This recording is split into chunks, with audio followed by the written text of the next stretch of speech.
Marcus nods, not looking at her, his gaze fixed on Karen as she's shoved into the back of the police car. His heart is racing, but not out of fear anymore, out of the kind of satisfaction that only comes when justice finally finds its way.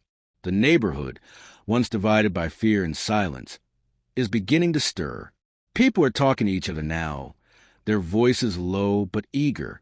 Some approach Marcus, offering quiet congratulations, while others glance nervously at the police car, as if they still can't quite believe this is happening in their neighborhood.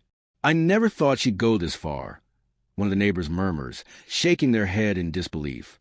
"People knew what she was doing," another says, eyes shifting toward the remaining crowd. "We were too afraid to say anything.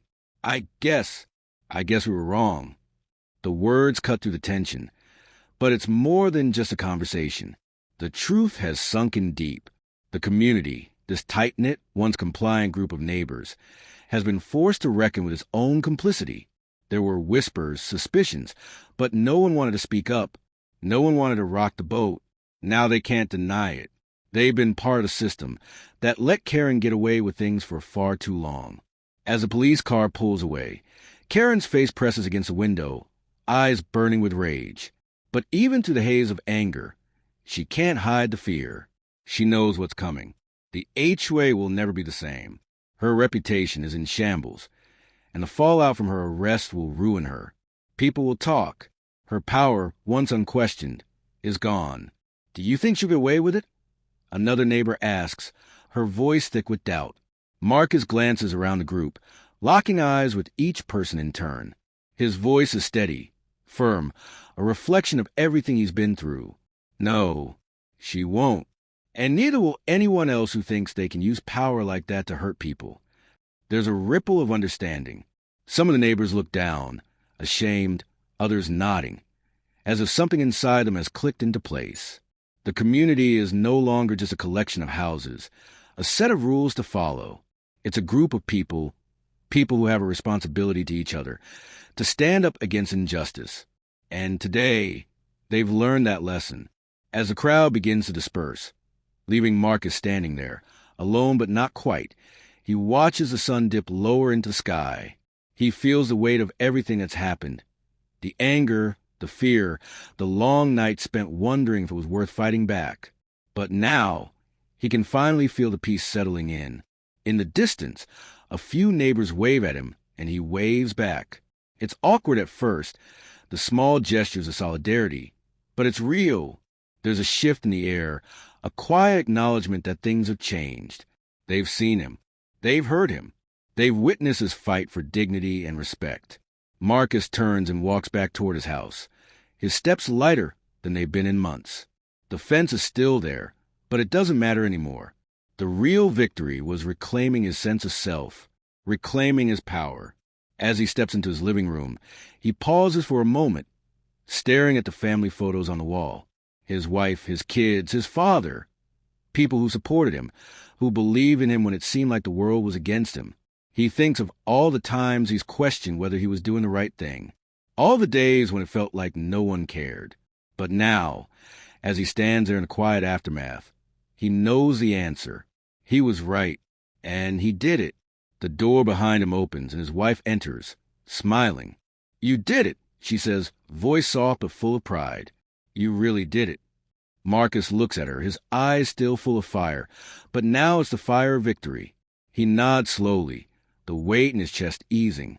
"It's over," he says, his voice finally cracking with emotion. It's really over.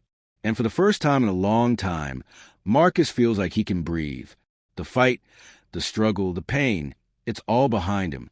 He has won.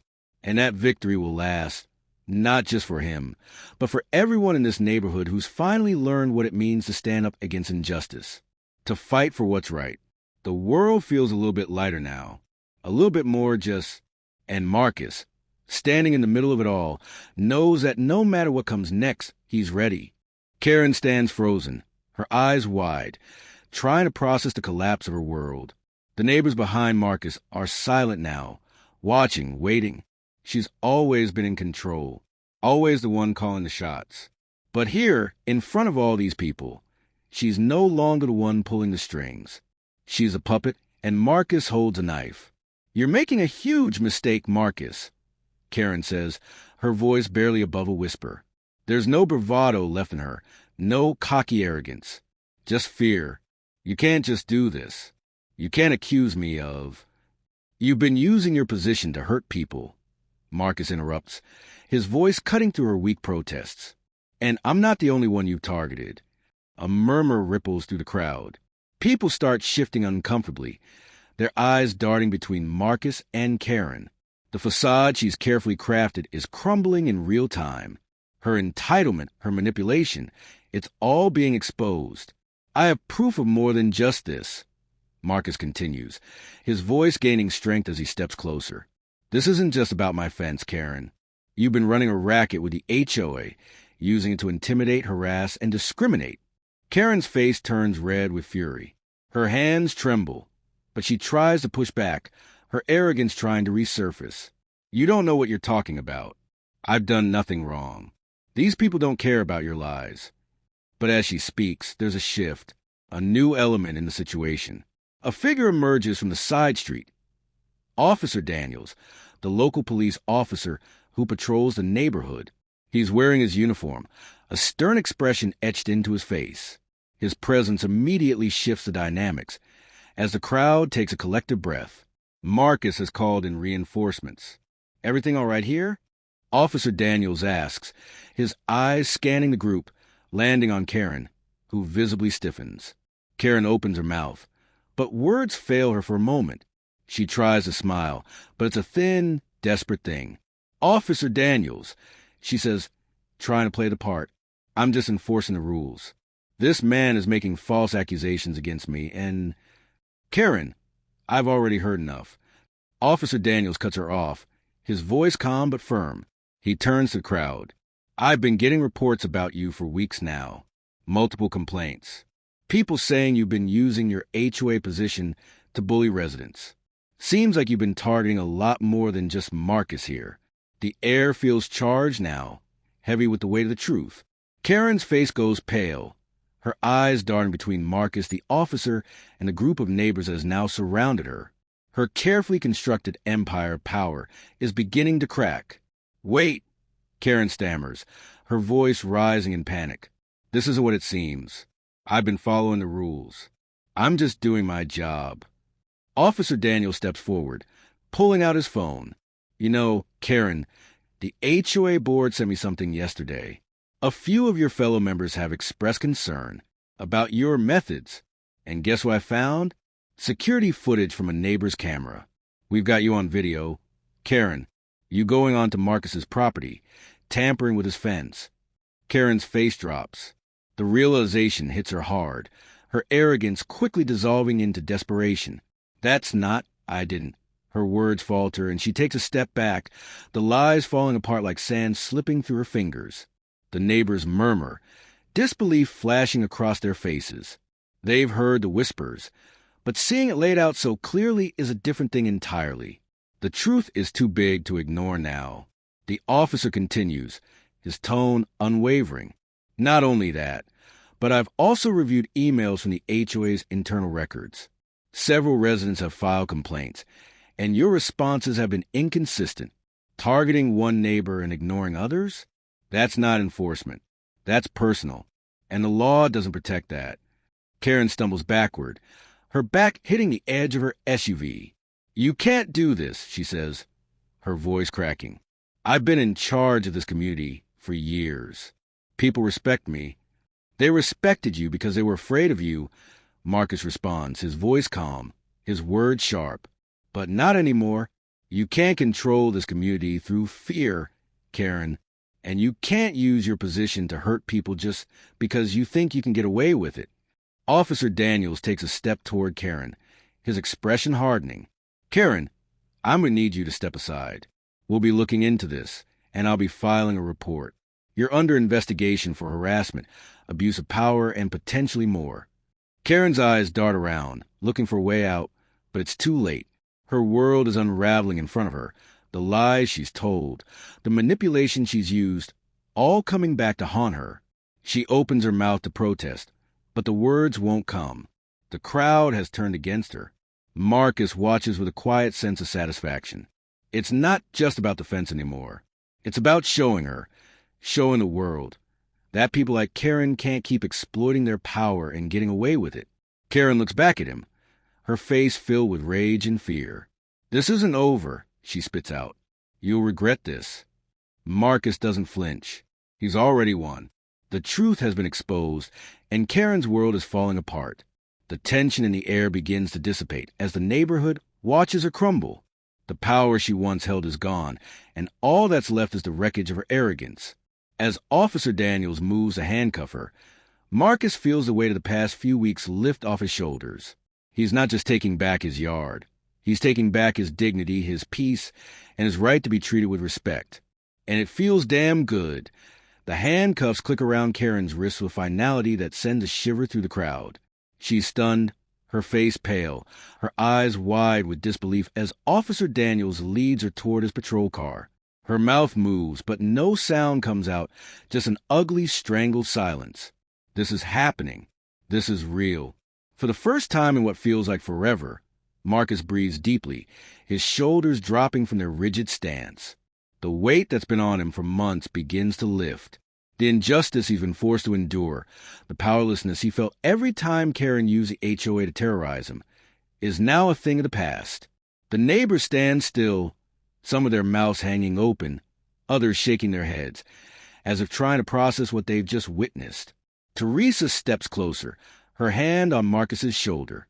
Her voice is low but full of pride. "You did it. You really did it." The air smells like sweet grass and cedar smoke as I rinse off the last of the butchering knives in the shed sink. It's quiet, just the kind of morning I like. Roosters crowing in the distance, my dog stretched out lazy in the shade, and the soft hum of life on this little patch of land I call mine. 40 acres of woods and red dirt just outside a manicured, mostly white subdivision called Cedar Grove Estates. I don't live in their HOA. I live next to it. And that's always been the problem. They see me like a smudge on their canvas. My name's Solomon Price. I raise pigs, butcher them myself, and sell the meat to a few restaurants in refries. My family's been on this land for generations, back when this entire stretch was nothing but farmland and freedom. Now, my property's the last black-owned one for miles, boxed in by identical beige homes and picket fences. Cedar Grove popped up 10 years ago, bringing its silent stares, clutching purses, and fake smiles with it. And of course, the HOA. I keep to myself. Always have. I pay no mind to their potlucks or their 4th of July block parties. They pay no mind to me, except when my pigs squeal too loud or my tractor backfires too early. Then they find their voice. Then comes the friendly letter in the mailbox, the knocks from board members in polos, the reminders that they hope I'll consider being a better neighbor. I usually let it roll off my back, but lately something feels off. It started small. My water bill doubled last month, and I blamed a leak in the barn. Replaced the pipes. Still high. Then I noticed the spigot by the road, dry mud under it, like someone had been using it. I installed it myself years ago for when I hosed down livestock trucks. Nobody but me has touched it. Or so I thought. Yesterday, I drove past the main entrance of Cedar Grove and saw her. Blonde bob, gold-rimmed sunglasses, white Lululemon top, so bright it looked like it glowed. She was leaning over a black BMW, garden hose in hand. My hose, my spigot. At first, I doubted myself. Maybe she had her own. But the angle of the hose, the way it stretched taut across the sidewalk and through the hedges, it was unmistakable. She didn't even look over her shoulder. Just sprayed that luxury hood like she owned the damn water. I stopped my truck. Just for a second. But I didn't get out. Not yet. She doesn't know I saw her. She doesn't know who I am. But I know exactly who she is. Karen Whitmore, HOA board president. Moved in 2 years ago and started filing complaints within 2 weeks. Loud music. Uncontrolled livestock noise. Suspicious gatherings on my land. Her words. Not mine. And now she's stealing my water. She picked the wrong neighbor to mess with. I can't stop checking that spigot. Every morning, I walk out with my coffee and make a show of inspecting it. Crouching. tapping the nozzle, twisting the handle just enough to see if it drips. I even sprinkle baking flour around the base to catch tracks, boots, shoes, anything. Something's wrong, and my gut knows it before the evidence shows. The first footprint shows up 3 days later.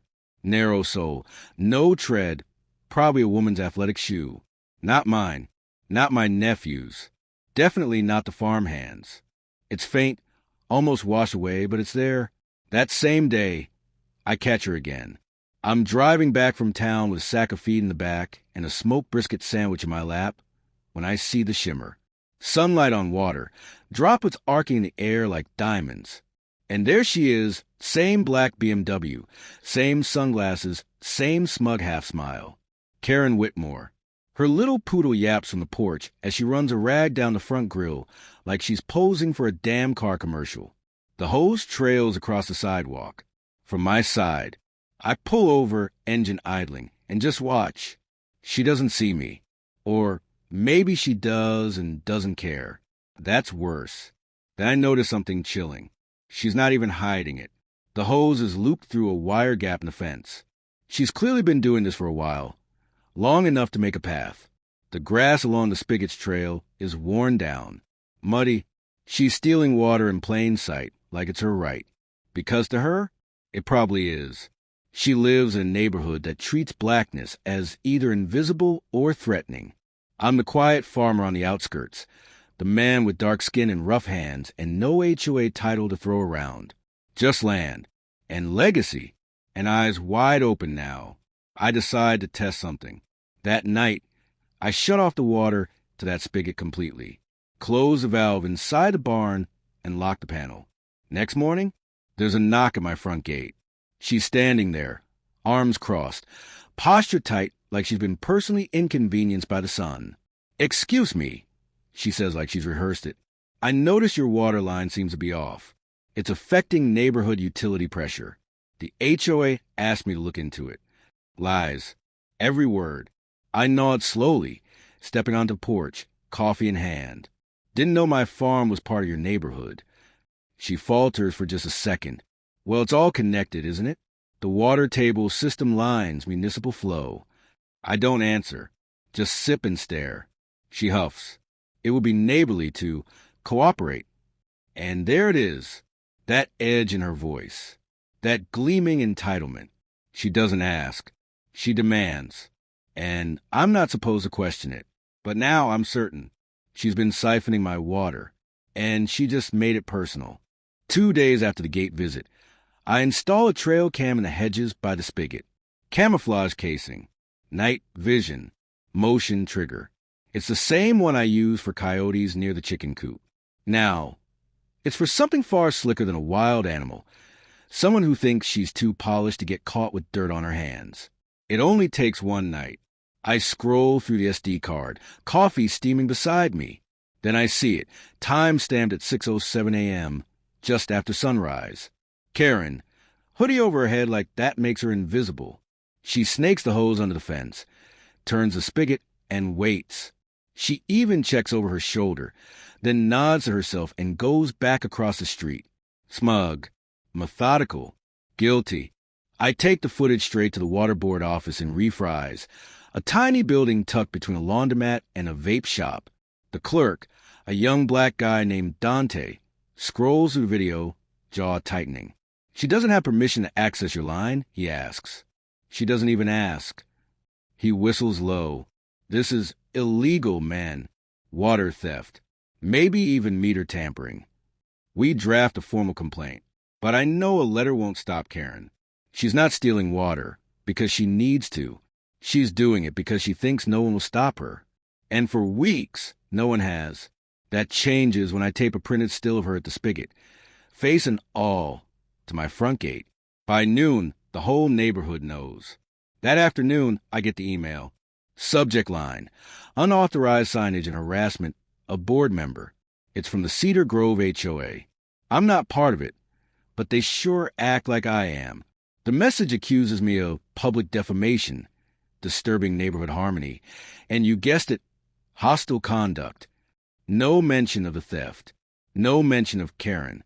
Just me, somehow being the threat. I called Dante. You get that follow-up letter? He sighs. They just filed a rebuttal saying you gave verbal permission, said you were neighborly and generous. She forged consent? Without blinking, man. That night, I'm furious. Not the kind of rage you scream with, the kind that simmers behind the eyes. I butchered 2 hogs just to clear my head. As I clean the knives and fill the barrels with blood for compost, an idea roots in the back of my mind. A dark one. A necessary one. The next morning, I catch her again. This time, I step out of the barn as she's hosing down the back tires. Didn't know BMW made models that run on stolen water. I say. She doesn't even jump. Just straightens her posture and flips her hair. It's community property, she says. You're just the one holding on to it. That's the moment I understand. To her, I'm not a neighbor. I'm the help, the background, the laborer who works the land she wishes was part of her HOA map. You need to stop, I say calmly. She smiles without warmth. Or what? You'll call the cops? She leans closer.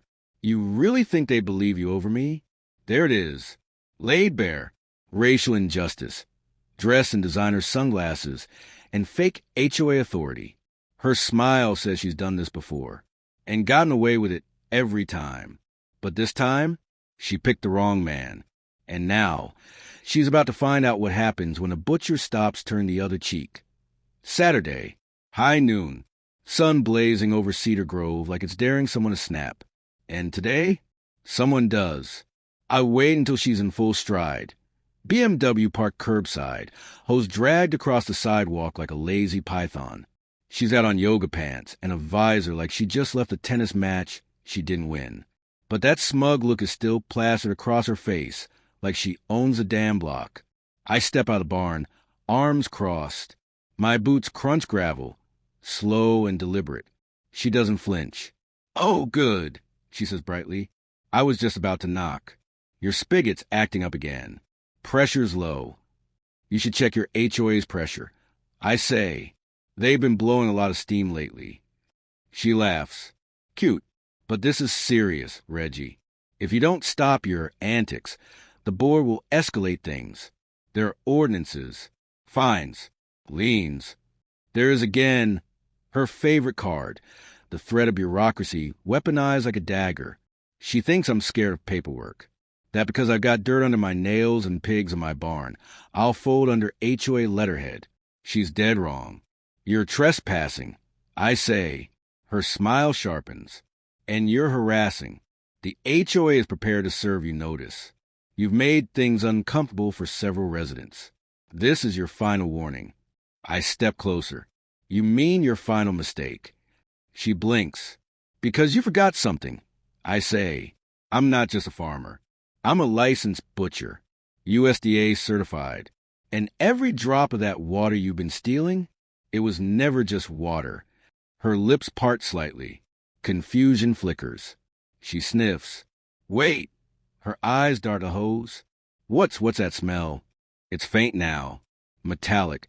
Gamey. But it's there. I clean the barrel good. But the trace lingers. She whips the nozzle up, and that's when she sees it. A dark streak coiled inside the line. Not red. Not clear. A sickly, muddy mix she doesn't recognize right away. Until it hits her palm. She screams. Drops the hose. It slaps the concrete like a dead snake, sloshing pinkish foam as the last of the tank empties. What the hell is that? Pig blood. I say deadpan. From butchering. She stumbles back, hands out like she's been dipped in acid. That's biological waste. That's illegal. You contaminated my vehicle. I tilt my head. Strange. I thought it was community property. Her face twists. She opens her mouth. But before she can bark out another lie, I pull out my phone. One tap, and the screen flares with the trail cam footage. Her. Hoodie. Spigot. Hose. You want to call the cops? I say, please do. I'd love to explain this to them. She lunges, trying to snatch the phone. Too late, because just over my shoulder, a voice speaks. Already explained. Dante steps into view, crisp shirt and clipboard in hand. I'm with the County Water Board. We got your complaint on file, Ms. Whitmore, and a full report of your illegal siphoning. Karen goes pale. I didn't mean to. You forged consent, he says, and misrepresented yourself as an HOA official with jurisdiction over a private property not under your authority. She stammers. This is harassment. No, I say, smiling. This is karma. She looks around. The neighbors are out now, watching, whispering, phones up. Karen's kingdom is collapsing, and I haven't even played my last card yet. Karen standing there, dripping pig blood onto her white sneakers, face a cocktail of horror and outrage. Her mouth opens and closes, trying to reboot a defense that doesn't exist. But the crowd is growing. Neighbors stepping out onto porches, lawn chairs creaking as folks lean forward, hungry for drama. That's when Dante pulls out the second sheet from his clipboard. This, he says, is a cease and desist order, signed by the water board and reviewed by county enforcement. You've been siphoning water without authorization, impersonating an HOA official, and accessing a private utility line across property boundaries. Karen snatches the paper like she's going to tear it in half, then sees the signature at the bottom. County seal. Water Authority. Legal weight she can't deny. I didn't. This is insane, she shrieks. He set me up. That's animal blood. That's contamination. It's biohazardous. He's dangerous. I smile calmly, tapping my phone again. Want to talk danger? I say, this is footage from 3 weeks ago. I mirror the screen onto the portable projector I clipped to my gate earlier that morning.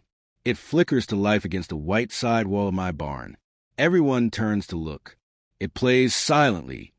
Karen crouched at my spigot, hose in hand, looking around like a cartoon thief. Another clip. Her returning again. Same time, same move. Again and again. A full highlight reel of her crimes. The final clip? Just 3 days ago. She's looking straight into the lens. Mouths the word, stupid. The audience gasps. Karen spins, face flushed, voice cracking. He's manipulated the footage. That's illegal surveillance.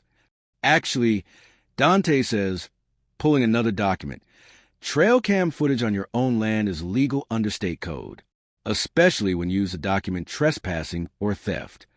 I didn't steal anything, she wails, spinning to the crowd. You know me. I run the HOA board. I protect this community. From across the street, Mr. Ellis, a quiet veteran in his 70s, steps out with a slow clap.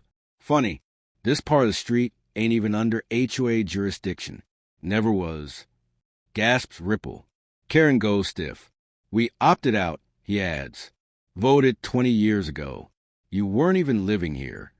Karen's voice trembles. But I've been organizing, and the guidelines say... There are no guidelines, says another neighbor, a young Latina mom pushing a stroller. You just printed out rules from another development and started bossing folks around. Now the whispers get louder. Someone laughs. Someone else mutters. She charged me $150 for an unauthorized garden shed. The crowd turns, and then the squad car pulls up. Sheriff's deputy. Big guy. Knows me by name. Karen brightens. Finally, officer. He poured pig blood into my car.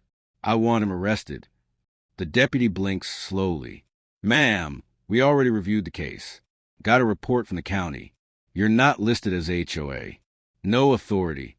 No water rights. He turns to me. Reg, you got any other footage? Yep, I say, including her going through my mail slot last month looking for the water bill. Karen pales. That's mail tampering, the deputy says, which is a federal offense. No, this is being twisted. He cuffs her. In front of everyone. The crowd is silent now, save for a few cell phones filming. Karen is trembling, smeared in blood and lies. Who are you people? She hisses as she's led away. I meet her eyes. We're neighbors, I say, and we're done being silent. It's strange how quiet a street can feel after storm. No sirens, no yelling, Just the sound of the wind dragging leaves across the pavement and the occasional click of a camera shutter. Folks still stand frozen in their yards, like statues that witness something sacred. Or shameful. Karen's gone, hauled off in a sheriff's cruiser, still shrieking about HOA bylaws and neighborhood order like anyone's listening. But the only sound left behind is the dripping of her ruined BMW, blood-tinted water puddling beneath it like a red halo. Her kingdom? Dismantled in one afternoon. By Monday, the fallout hits full force. Turns out Karen's little HOA board wasn't just fake, it was fraudulent. The sheriff's department uncovered she collected nearly $14,000 in illegitimate fees over the past year, claiming it went toward community improvements. But none of it made it past her own bank account. She was embezzling. From neighbors. From veterans. From families just trying to keep their lawns neat enough to avoid her wrath. Civil suits pile up like junk mail. And when Channel 8 News airs the footage, Karen drenched in pig blood, screaming about community standards, it goes viral in less than 48 hours. Fake HOA president arrested for water theft and mail tampering. Tries to blame black farmer. That's the headline. And suddenly, I'm not invisible anymore. People start knocking on my door with apologies, casseroles, handwritten notes. Mr. Ellis shows up with a six-pack and a quiet. About time someone stood up to her. Even neighbors who looked through me for years stopped to say things like, "We didn't realize how bad it had gotten." Or worse, "We didn't want to get involved." But the one that hits hardest? Angela, the mom with the stroller. She returns alone this time, face flushed. "I'm sorry I never said anything," she whispers, when she made those comments at the HOA meetings about your kind not knowing how to maintain land. I should have spoken up. I nod. Now you have. We stand there for a long second. Not quite friends, but not strangers anymore. The sheriff drops by, later with paperwork. Karen's facing multiple charges: impersonating a public official, mail tampering, theft of services, and harassment. Might even get hit with environmental fines for dumping chemicals into storm drains during her many unauthorized car washes. Honestly, he says, you were more patient than most would have been. I shrug. Had to be. The world been calling folks like me angry for just raising our voice. He doesn't argue, just tips his hat and leaves. That night, I stand by the barn, watching the sun set over Cedar Grove. The pigs grunt lazily. The air smells of sawdust and cut grass. My land feels like mine again. And I realize it wasn't just about the water. It was about being seen, respected, not treated like a problem to be managed, but a person who belongs. Karen thought she could rewrite the rules and rewrite the map to push me out. Instead, she rewrote her own ending. I walk back inside, shut off the porch light. Peace isn't loud. It's quiet, earned. And tonight,